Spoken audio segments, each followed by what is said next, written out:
मरकजी वज़ीर दाखिला ने आज एक नोटिफिकेशन जारी किया जिसके तहत एक ट्रिब्यूनल की तश्कील दी जा रही है।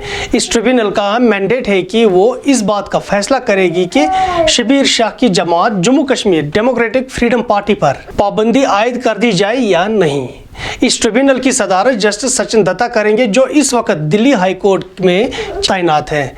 शबीर अहमद शाह इस वक्त तिहाड़ जेल में असीर है जिनके खिलाफ मुख्तलिफ किस्म के मुकदमा दर्ज है, जिसमें सबसे अहम केस टेरर फंडिंग का है। और 23 अगस्त को दिल्ली हाई कोर्ट ने NIA से रिपोर्ट मांगी जब शाह के काउंसिल ने कोर्ट में बेल के लिए अपील दायर कर दी। 2017 में शबीर अहमद शाह को NIA ने श्रीनगर से गिरफ्तार किया था और इनके खिलाफ मुकदमा दर्ज किया। शाह के काउंसिल का कहना है कि शाह NIA की चार्जशीट में प्राइमरी एक्यूज्ड नहीं है, जिसकी वजह से वो बेल के मुस्तहिक है। और इनका मजीद कहना है कि शाह की Jammu Kashmir democratic freedom party जो इन्होंने 1998 में बनाई है के मंशूर में वाज़िह तौर पर लिखा है कि ये जमात मजहबी रवादारी, भाईचारा और अमन के लिए काम करेगी। शबीर अहमद शाह वाहिद ऐसे कश्मीर के अलहदगी पसंद रहनुमा है जिसने जिंदगी के लगभग 35 साल जेल में गुजारे।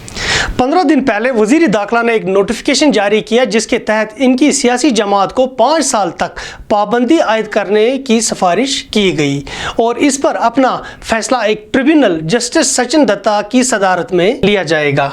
नोटिफिकेशन में इस जमात पर संगीन इल्ज़ामात लगाए गए हैं जिसमें यह कहा गया है कि Jammu Kashmir democratic freedom party मुल्क दुश्मन कार्रवाई में हिस्सा ले रही थी और कश्मीर में बदअमनी फैलाने में इसका अहम रोल रह चुका है। इस नोटिफिकेशन में मजीद कहा गया है कि शाह की जमात ने 2016 और 17 में पैसा इकट्ठा करके कश्मीर में मुल्क के खिलाफ एहतजाज कराने में भी अपना किरदार अदा किया है।